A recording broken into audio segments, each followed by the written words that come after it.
ये कहानी है मुस्कान की। मुस्कान एक खूबसूरत लड़की थी, सच में बहुत खूबसूरत। उसकी खूबसूरती का चर्चा पूरे गांव में था। वो हर वक्त हंसती मुस्कुराती रहती थी, इसलिए घर वालों ने उसका नाम मुस्कान रख दिया था। मुस्कान के अब्बू का नाम जमाल था और उन्होंने अपनी बेटी का रिश्ता अपने एक दोस्त के बेटे के साथ तय कर दिया था। घर में जल्द ही उसकी शादी की तैयारियां शुरू हो गईं। घर में सब बहुत खुश थे। आखिर मुस्कान इस घर की सबसे बड़ी बेटी थी, इसलिए सब उसकी शादी की तैयारियां बहुत जोर शोर से कर रहे थे। लेकिन जिस लड़के से मुस्कान का रिश्ता तय हुआ था, उसे मुस्कान ने अभी तक देखा तक नहीं था और वो उनके बारे में ज्यादा जानती भी नहीं थी, क्योंकि उसके माँ बाप ने ये रिश्ता तय किया था। फिर घर में शहनाइयां बजने लगी, पूरा घर सज गया था, हर तरफ रौनक थी, खुशियों का माहौल था। सारे मेहमान आने लगे और फिर मुस्कान की शादी होने लगी। आज उसकी मेहंदी की रात थी। मुस्कान पीले रंग के जोड़े में बहुत खूबसूरत लग रही थी। वो सबसे हंस हंस कर बातें कर रही थी। हंसते हंसते उसकी आंखों में भी एक चमक थी। फिर मेहंदी के बाद वो अपने कमरे में चली गई। तभी उसकी एक सहेली जोया उसके पास आई। जोया ने कहा, मुस्कान चलो, हम इस रात को यादगार बनाते हैं। तुम मेरे साथ चलो, हम उसी बाग में जाएंगे जहां हम बचपन में खेलते थे। मुस्कान हैरानी से बोली, अरे जोया, आज मेरी मेहंदी है, मैं तुम्हारे साथ कैसे जा सकती हूँ? देखो, घर में सारे मेहमान हैं। जोया मुस्कुराते हुए बोली, कुछ नहीं होगा। देखो, शादी के बाद तुम दूसरे शहर चली जाओगी और ना जाने मेरी तुमसे मुलाकात होगी या नहीं। तुम मेरी बचपन की सहेली हो। मैं आज की रात तुम्हारे साथ गुजारना चाहती हूँ। कल तो तुम्हारी बारात है और फिर तुम रुखसत होकर चली जाओगी। प्लीज इनकार मत करो। जोया की मिन्नतों के बाद आखिरकार मुस्कान भी राजी हो गई। वो जोया के साथ उसी बाग में जाने को तैयार हो गई जहाँ वो बचपन में खेलते थे। वहाँ एक झूला था और बहाना झूला लेने का बनाकर दिन हो या रात दोनों वहाँ पहुँच जाते थे। बाग के पास एक नहर भी थी जो बहुत खूबसूरत थी। गांव के लोग वहाँ पानी भरने जाते और औरतें कपड़े धोती। और फिर रात के 10 बजे जोया और मुस्कान चुपके से घर से निकल पड़ी। किसी को नहीं पता चला था कि काली रंग की चादर में लिपटी मुस्कान जोया के साथ चुपचाप घर से निकल गई है। जोया उसे अपने साथ उसी बाग में ले आई थी जहां दोनों एक आम के पेड़ के नीचे बैठकर बातें कर रही थीं। तभी अचानक जोया कहने लगी, तुम 2 मिनट यहाँ बैठो, बस मैं अभी आती हूँ। मुस्कान घबरा गई। अरे, तुम मुझे अकेला छोड़कर कहाँ जा रही हो इतनी रात को? जोया हंसकर बोली, बस मैं अभी आती हूँ। दरअसल मैं एक चीज भूल आई थी, कहीं अम्मा को पता न चल जाए, बस मैं वो छुपा कर आती हूँ। ऐसा लग रहा था जैसे जोया बहुत जल्दी में है। वो मुस्कान को अकेला इस सुनसान बाग में रात के वक्त छोड़कर चली गई थी। मुस्कान का दिल जोर जोर से धड़क रहा था। चारों तरफ अंधेरा फैला हुआ था। वो दुआ कर रही थी, या अल्लाह, जोया जल्दी आ जाए, शायद मुझसे कोई गलती हो गई यहाँ आकर। वो उठकर खड़ी हुई थी कि जैसे ही पलटी उसके पैरों तले जमीन खिसक गई। सामने गांव का आवारा नौजवान बाबर खड़ा था। बाबर की आंखों में चमक थी, पर मुस्कान का दिल दहल उठा। मुस्कान गुस्से में चिल्लाई, तुम यहाँ क्या कर रहे हो? बाबर अजीब अंदाज में मुस्कुराया और धीमे से बोला, अपनी बेइज्जती का बदला लेने आया हूँ। मुस्कान की आंखें फैल गईं। कौन सी बेइज्जती? बाबर उसके करीब आकर बोला, उस दिन जब मैंने तुम्हें कहा था कि मैं तुम्हें पसंद करता हूँ, शादी करना चाहता हूँ, और तुमने मेरे मुंह पर थप्पड़ मारा था। आज मैं उस थप्पड़ का बदला लूंगा। आज तुम्हारी मेहंदी की रात है। मुस्कान, तुमने मुझसे शादी से इनकार किया था, मुझे गांव में बदनाम किया था। आज मैं तुमसे बदला लेकर रहूंगा। बाबर ने मुस्कान को दोनों हाथों से पकड़ लिया। मुस्कान चीखने लगी, छोड़ो मुझे, कोई है, मदद करो। लेकिन उसकी आवाज सुनने वाला कोई नहीं था। बाबर ने उसके मुंह पर हाथ रख दिया और जबरदस्ती करने लगा। मेहंदी की रात मुस्कान अपनी इज्जत खो बैठी थी। जोया, जो उसकी सबसे बड़ी दोस्त थी, धोखे से उसे वहां लाई थी। दोस्ती के नाम पर दगा वो बाबर के साथ मिली हुई थी। बाबर अपना बदला लेकर उसे उसी हालत में छोड़कर चला गया। मुस्कान दोनों हाथों में चेहरा छुपाकर रो रही थी। या अल्लाह, ये क्या हो गया मेरे साथ? मेरी जिंदगी बर्बाद हो गई। किसी तरह बड़ी मुश्किल से वो घर पहुंची। उसने इस हादसे का जिक्र किसी से नहीं किया। उसने ये दर्द अपने दिल में दबा लिया। लेकिन जोया जब से उसके सामने नहीं आई थी, मुस्कान अपने बचपन की दोस्त की इस कदर मक्कारी और बेवफाई पर खून के आंसू रो रही थी। जोया बाबर के कहने पर उसी रात, जिस रात मुस्कान की मेहंदी थी, उसे बाग में ले गई थी, जानबूझकर, जहां बाबर ने उसके साथ खिलवाड़ किया था। कोई मेहंदी की रात किसी लड़की के साथ ऐसा कैसे कर सकता है। अगले दिन मुस्कान की बारात थी, लेकिन उसके होठों से हंसी जुदा हो गई थी। अब वो हंसना मुस्कुराना भूलकर किसी मुर्दे की तरह बैठी थी। उसे हंसा भी नहीं जा रहा था। लोग उसे हंसाने की कोशिश कर रहे थे। अरे मुस्कान, खुश होना, आज तेरी शादी है। लेकिन वो बिल्कुल खामोश थी, एकदम चुप। उसके चेहरे पर सदमे का असर साफ था। सभी लोग ताज्जुब से कह रहे थे, आखिर मुस्कान को क्या हुआ है? क्या ये इस शादी से खुश नहीं है? लेकिन कोई नहीं जानता था मुस्कान के ऊपर क्या कयामत टूटी है। फिर उसने लाल रंग का जोड़ा पहना, बहुत ही उदास लग रही थी। उसका दिल चिल्ला चिल्ला कर कहना चाहता था, मैं इस शादी के लायक नहीं हूँ। मैं किसी के साथ धोखा नहीं कर सकती, क्योंकि मैं अपनी इज्जत खो चुकी हूँ। बाबर उससे अपना बदला ले चुका था, उसकी इज्जत को मिट्टी में मिलाकर। अब मुस्कान एक ऐसी लड़की बन चुकी थी जिसके पास इज्जत नहीं थी। शादी की रात अगर उसका राज उसके शौहर के सामने आ गया तो वह कहाँ जाएगी? यही सोच सोच कर उसके जिस्म में जान नहीं थी। रुखसती के बाद उसने एक भी आंसू नहीं बहाया। उसके माँ बाप परेशान थे, आखिर हमारी बेटी को क्या हुआ है? लेकिन कोई नहीं जानता था कि वो अपनी मेहंदी की रात अपनी इज्जत खो चुकी थी। घर वालों से छुपकर अपनी सहेली के कहने पर वो उसके साथ बाग में चली गई थी। लेकिन इस मासूम को नहीं पता था कि वो एक साजिश का हिस्सा बन चुकी है, और इस साजिश के नतीजे में मुस्कान की जिंदगी बर्बाद हो गई थी। आखिरकार वो रुखसत होकर दूसरे शहर चली आई, जहां उसका निकाह सरफराज के साथ हो गया था। सरफराज उसका शौहर जैसे ही वो कमरे में आया, मुस्कान का दिल जोर जोर से धड़कने लगा। वो डर रही थी, आज मेरा वो राज सामने आ जाएगा जिसके बारे में मैंने किसी को कुछ नहीं बताया। सरफराज कमरे में आया।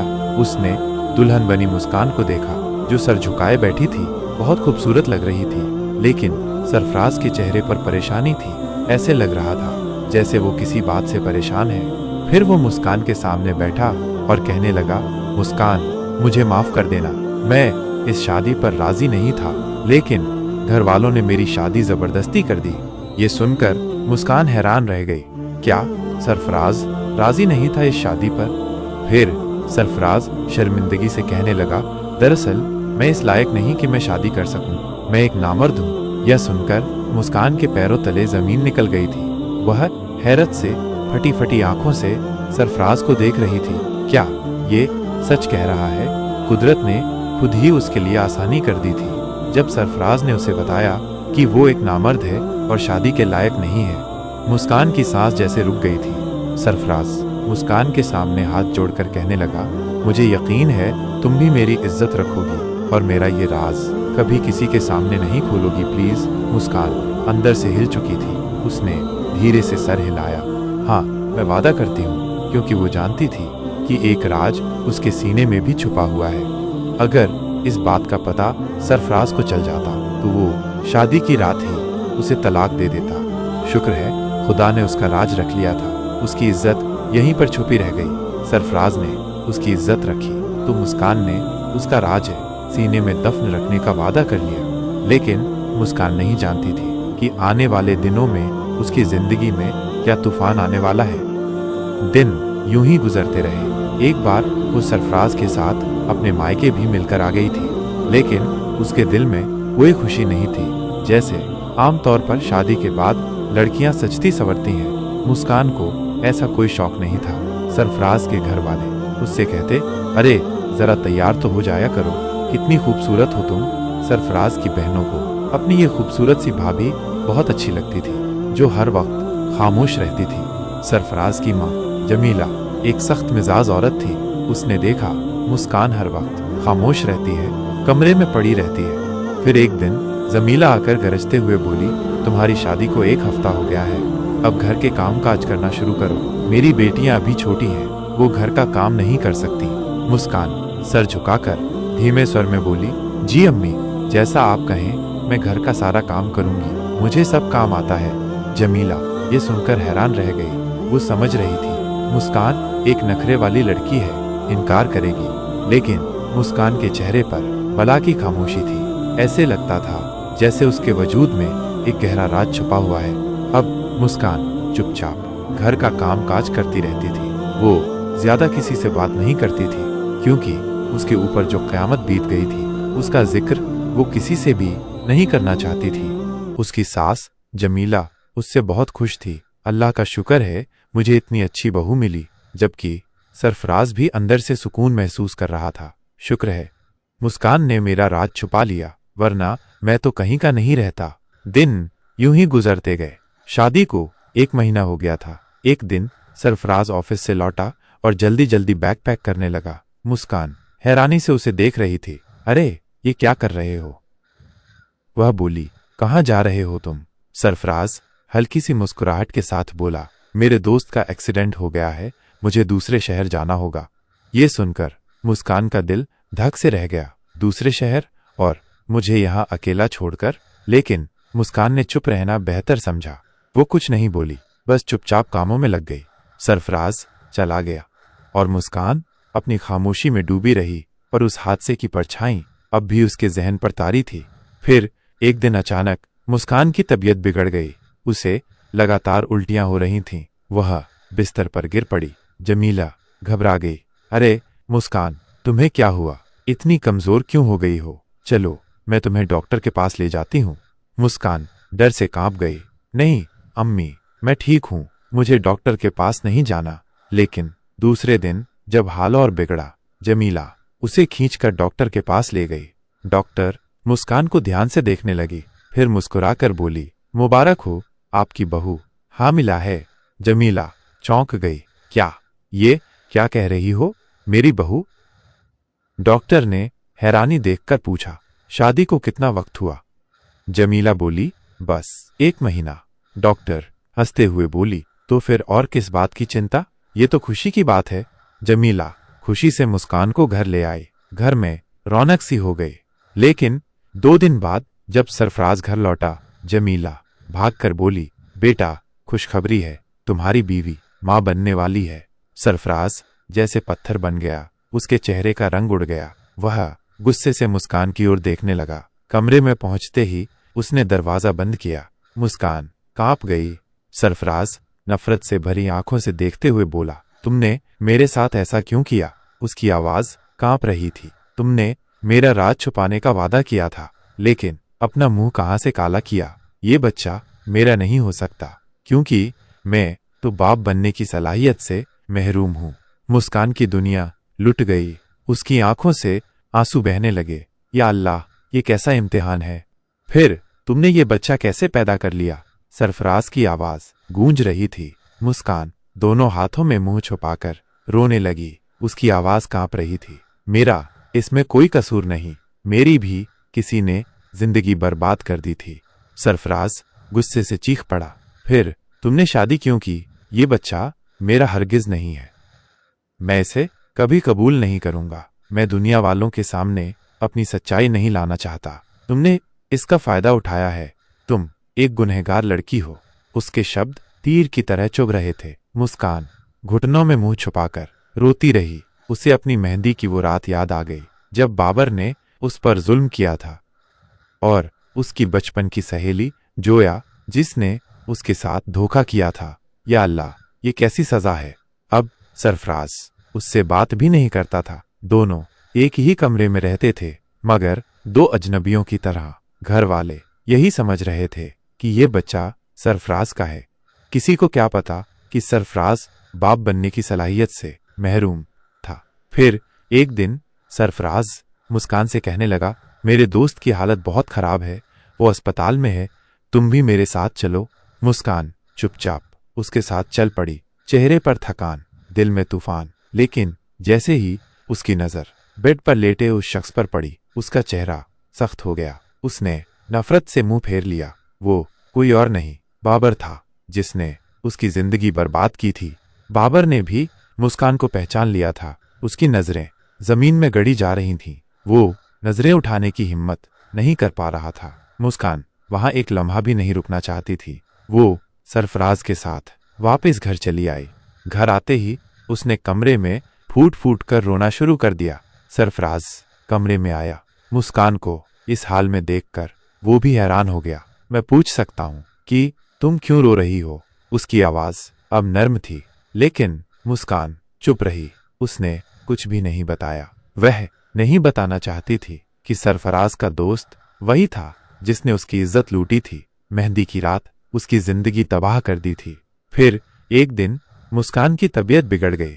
सरफराज घर से बाहर था। घर वाले घबराकर उसे अस्पताल ले गए। वहां मुस्कान ने एक खूबसूरत बेटे को जन्म दिया, लेकिन उसकी आंखों में खुशी की चमक नहीं थी, बल्कि वो पथरीली नजरों से उस मासूम को देख रही थी। जब जमीला ने सरफराज को ये खुशखबरी सुनाई, बेटा तू बाप बन गया है, सरफराज के चेहरे पर कोई खुशी नहीं थी। उसका दिल नफरत से भरा हुआ था। वो जानता था ये बच्चा उसका नहीं है। उस बच्चे से उसे नफरत थी और मुस्कान बस सोच रही थी, अगर ये राज दुनिया के सामने आ गया तो मैं कहीं मुंह दिखाने के काबिल नहीं रहूंगी। अब वो बच्चे को पाल रही थी। घर वाले उससे बहुत प्यार करते थे, लेकिन सरफराज की आंखों में सिर्फ नफरत। वो बच्चे को देखना भी नहीं चाहता था। उसका दिल हर बार चीख उठता था, ये मेरा बच्चा नहीं, ये मुस्कान का गुनाह है। हालांकि मुस्कान भी गुनहगार नहीं थी। धीरे धीरे बच्चा बड़ा होने लगा, लेकिन जमीला को सब समझ में आने लगा था। वो एक दिन सरफराज से कहने लगी, बेटा तू अपनी औलाद से वो मोहब्बत क्यों नहीं करता जो तुम्हारा बाप तुझसे करता था? आखिर इसकी वजह क्या है? सरफराज एक लफ्ज नहीं बोला, खामोशी से वहां से चला गया, क्योंकि अगर वो मुस्कान का राज खोल देता तो शायद मुस्कान भी उसका राज खोल देती। फिर एक दिन सरफराज मुस्कान से कहने लगा, आज मेरे दोस्त बाबर का इंतकाल हो गया है। मुस्कान की आंखें फटी की फटी रह गईं। सरफराज बोला, लेकिन मरते वक्त वो एक अजीब बात कह रहा था, अपनी बीवी मुस्कान से कहना, मुझे माफ कर दे। आखिर उसने ऐसा क्या किया था, मुझे भी तो बताओ। मुस्कान बस चुप रही। वो मर चुका था और मुस्कान उसके बारे में सरफराज के सामने कुछ कहना नहीं चाहती थी। धीरे धीरे बेटा अयान बड़ा हो रहा था, अब स्कूल जाने लगा था। एक दिन वो अपनी कॉपी उठाकर सरफराज के पास आया, खुशी से बोला, देखो अब्बा जान, मुझे टीचर ने स्टार दिया है। लेकिन सरफराज ने वो कॉपी जमीन पर फेंक दी और खामोशी से उठकर घर से बाहर चला गया। जमीला सब कुछ नोट कर रही थी। मुस्कान की आंखों में आंसू थे। रात को जमीला सरफराज से कहने लगी, तुमने बच्चे के साथ ऐसा क्यों किया? वो तुम्हारी ही औलाद है। सरफराज गुस्से से चिल्लाया, वो मेरी औलाद नहीं है, मैं उससे नफरत करता हूं। ये सुनकर जमीला समेत पूरे घर में सन्नाटा छा गया। सारे घर वाले हैरान रह गए। फिर जमीला मुस्कान से कहने लगी, सरफराज अपनी औलाद से मोहब्बत क्यों नहीं करता? क्या ये उसका बेटा नहीं है? मुस्कान की आंखों में हैरत। उसने कांपती आवाज में कहा, नहीं, ये सरफराज की ही औलाद है। इतना कहकर उसने अपने बेटे अयान को गोद में उठाया, कांपते कदमों से कमरे में चली आई। जैसे ही दरवाजा बंद हुआ, वो फूट फूट कर रो पड़ी। रात को सरफराज कमरे में आया। मुस्कान रुंधे गले से कहने लगी, आप सबके सामने मेरे बेटे को जलील मत किया करें, वो मासूम बच्चा है, जो हुआ उसमें उसका कोई कसूर नहीं। सरफराज नफरत भरी नजरों से देखता हुआ बोला, लेकिन मुझे भी तो पता चले, आखिर वो किसकी औलाद है? तुम जानती हो मैं एक नामर्द हूं, मैं बाप बनने की सलाहियत से महरूम हूं। तुमने अपना गुनाह मेरे सर डाल दिया है। मुस्कान बिलखते हुए कहने लगी, ये मेरा गुनाह नहीं, मेरे साथ किसी ने ज्यादती की थी। वो उस रात का राज है जिसने मेरी जिंदगी तबाह कर दी थी, लेकिन शायद हमारी किस्मत में ऐसे ही मिलना लिखा था। उसकी सिसकियों के बीच सच्चाई फूटी। आपको यकीन नहीं आएगा सरफराज, मेरी मेहंदी की रात थी जब आपके दोस्त बाबर ने मेरी इज्जत लूटी थी। उसी ने मेरी जिंदगी बर्बाद की। सरफराज सन्न रह गया। उसने कांपती आवाज में कहा, ऐसे कैसे हो सकता है बाबर? ऐसा नहीं था। मुस्कान रोते रोते बोली, वो हमारे गांव का ही था। गांव में अपनी मामी के यहाँ आता था। एक दिन नुक्कड़ पर उसने इजहार मोहब्बत किया, लेकिन मैंने उसके मुंह पर थप्पड़ दे मारा। उसने बदला लिया। मेरी दोस्त जोया के साथ मिलकर मेरी मेहंदी की रात मुझे खेतों में बुलवाया और मेरी इज्जत लूट ली। मैं कहीं मुंह दिखाने के काबिल नहीं रही, लेकिन आपसे शादी हो गई। मैंने ये राज आज तक नहीं बताया, क्योंकि मुझे नहीं पता था कि वो आपका दोस्त है। अब वो इस दुनिया में नहीं रहा, इसलिए मैंने चुप्पी साध ली थी। ये उसी का गुनाह था, मेरा नहीं। मेरा कोई कसूर नहीं था। सरफराज शर्म से पानी पानी हो गया, जिसे वो गुनहगार समझता था। असल में वो खुद मासूम थी, गुनहगार तो बाबर था।